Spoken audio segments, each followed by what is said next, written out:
රහතුන් වැඩි මඟ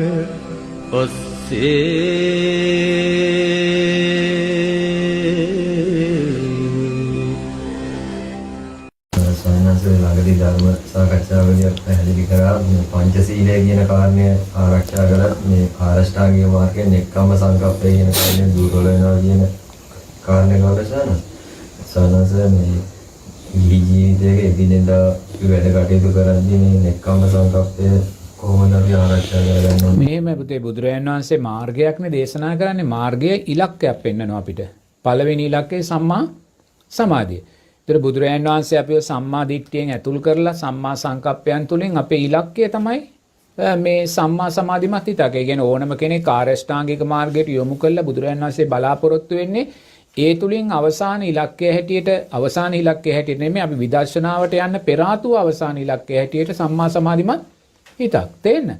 ඉතින් ඒ උදෙසා බුදුරජාණන් වහන්සේ ලෞකික ප්‍රඥාවට තමයි සම්මා දිට්ඨි සම්මා සංකප්ප යොමු කරන්නේ. තාම අපි සීලයට ඇවිල්ලා නෑ. තාම අපි සමාධියට ලෝකෝත්තර ප්‍රඥාවට ඇවිල්ලා තාම අපි ඉන්නේ ලෞකික ප්‍රඥාවේ. ලෞකික ප්‍රඥාව කියන්නේ මාර්ගය හඳුන්වලා දෙන ප්‍රඥාව. මාර්ගයට ජවය දෙන ප්‍රඥාව. මාර්ගයට ශක්තිය දෙන ප්‍රඥාව. එතනින් තමයි අපි ශක්තිය ජවය අරගන්නේ. මොකද බුදුරජාණන් වහන්සේ දන්නවා අපි හැම කෙනාගේම එක හා සමානව කුසල් ශක්තිය නැහැ. ඒ වගේම සම්මා දිට්ඨිය තුලින් බුදුරජාණන් වහන්සේ සම්මා සංකප්පයන් තුලින් අපිට මොකද්ද කරන්නේ? අපේ කුසලයේ ශක්තිය වැඩි කරනවා. අපේ පිනේ ශක්තිය. මොකද අපිට යන්න දුර ගමනක් තියෙනවා. අපිට සීලයට යන්න ඕනේ, අපිට සමාධියට යන්න ඕනේ, අපිට ප්‍රඥාවට යන්න ඕනේ, අපිට ඥාන දර්ශනයන්ට යන්න ඕනේ, අපිට විමුක්තියට යන්න ඕනේ. යන්න දුර ගමනක් තියෙනවා. ඒ දුර ගමනට යන්න අවශ්‍ය කලමනා තමයි, ශක්තිය තමයි, පින තමයි, කුසලය තමයි සම්මා දිට්ඨියෙන් අපිට මතු කරලා. ඒතකොට සම්මා සංකප්පයන්ට බුදුරජාණන් වහන්සේ මේ අවිහිංසා සංකප්ප, අව්‍යාපාද සංකප්ප දානවා. ඒතකොට සීලයට ඉස්සෙල්ලා බුදුරජාණන් වහන්සේ මෛත්‍රිය ගැන කියනවා. ඒතකොට සීලයට ඉස්සෙල්ලා බුදුරජාණන් වහන්සේ මෛත්‍රිය පනවන්නේයි සීලයට වඩා ශක්තිමත් මෛත්‍රී ආනිසංස පක්ෂය. ආනිසංස 11ක් මෛත්‍රියට.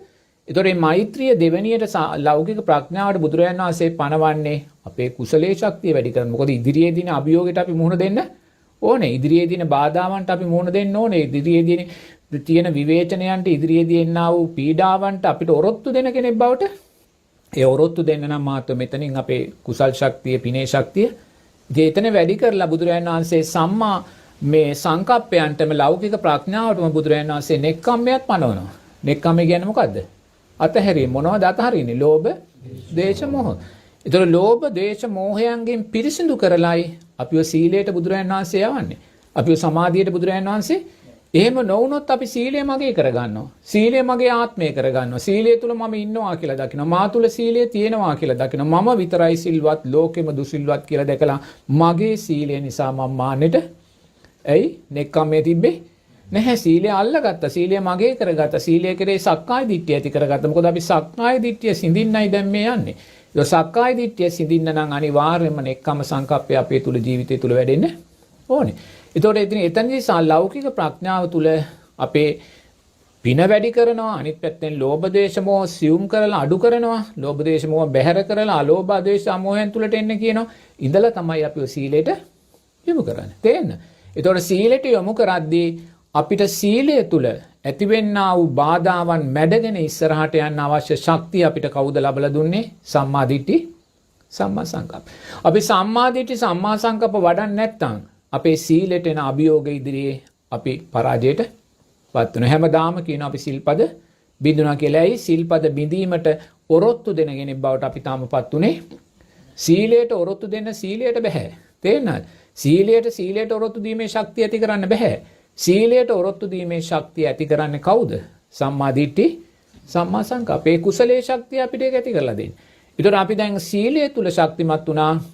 මුලින්ම වචනේ සංවර කරගන්න කියන සම්මා වාචා, දෙවෙනුව සම්මා කම්මන්ත, ඊළඟට මේ පංචශීලයට අදාළව ශක්තිමත් කරනවා. ඊළඟට තමයි සම්මා ආජීවයේ දේශනා කරන ආජීව අට්ටමක සීලයට අදාළව. එතකොට ඉතින් අපිට බොහොම පැහැදිලිව පේනවා ඊටමත් දක්ෂ ගුරුවරයෙක් ඊටමත් නුවණැති ආකාරයෙන් මාර්ගය අපිට මතු කරලා දීලා තිනවා. එසේ මෙසේ මතු කර දීමක් නෙමෙයි මේක. අතනින් පින වැඩි කරනවා, ශක්තිය වැඩි කරනවා, අපේ කුසලයේ වැඩි කරනවා, සම්මා දිට්ඨි, සම්මා සංකප්ප තුලින් මෛත්‍රිය උඩට ගන්නවා, සීලය ඊට පල්ලෙහාට දානවා. එහෙම දාලා කේන්තිය අඩු කරනවා, මේ ද්වේෂය අඩු කරනවා, ව්‍යාපාදය අඩු කරනවා. අඩු කළා මේ වචනේ සංවර කරනවා මුලින්ම. ඊළඟට මේ සම්මා සංකප්පයන්ට මේ කම්මන්තයන්ට ගේනවා. එයා සතුන් මරන්නේ, සොරකම් කරන්නේ, කාමයේ වර්ධව හැසිරෙන්නේ, වචනේ සංවර කරලා එතෙන්ට ගේන්නේ. ඊට පස්සේ පංචශීලයේ ආරක්ෂා කරලා එයා සම්මා ආජීවයන්ට ගේන වැරදි ආජීවයන්ගෙන් වළක්වන්නේ. මොකද පංචශීලයේ කඩන කෙනෙකුට කවදාකවත් වැරදි ආජීවයන්ගේ වැටහීමක් තේරෙන්නේ නැහැ. තේරෙන්නේ? ඉතින් ඒ වගේ මහත්වෝ බුදුරජාණන් වහන්සේ බොහොම මේ තමන්ගේ සම්මා සම්බුද්ධ ඥාණයෙන් නිවැරදිම ආකාරයෙන් හිත සම්මා සමාධිමත් හිතක් බවට පත් කරගන්න තමයි ওই මාර්ගය කියලා තියෙන්නේ. ඒ නිසා අපිට අධියරෙන් අධියර අපිට එන්න තියෙන්නේ. තේන්න? නමුත් පළවෙනි අධියර දුර්වල කරගත්තොත් දෙවෙනි අධියර නම් සාර්ථක වෙන්නේ. සම්මා දිට්ඨි සම්මා සංකප්ප දුර්වල කරගත්තොත් අපි කොච්චර සීලයේ තුල ශක්තිමත් වෙන්න හැදුවත් ඒ සීලය අපිට කවදාක්වත් සම්මා සමාධිය උදෙසා උපකාර වෙන්නේ නැහැ. නමුත් සීලය රැකෙන්න පුළුවන්. නමුත් ඒ සීලයත් රැකෙන්නේ දෘෂ්ටිගත සීලය තුල මම, සීලය තුල මගේ, සීලය මගේ ආත්මය.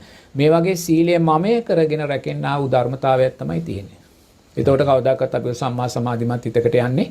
ඒ නිසා හැම වෙලාවම ආරෂ්ඨාංගික මාර්ගයේ කල්යාණ මිත්‍ර ආශ්‍රය සද්ධර්ම ශ්‍රවණයේ නුවණින් මෙනෙහි කිරීම තුළ සම්මා දිට්ඨි සම්මා සංකප්පයන්ගේ මුල් කරගත්ත නායකත්වය ගත්ත එතනින් පෝෂණය වුණ ධර්මතාවයක් හැටියට තමයි ආරෂ්ඨාංගික මාර්ගයේ පල්ලයට ගලාගෙන යා යුත්තේ.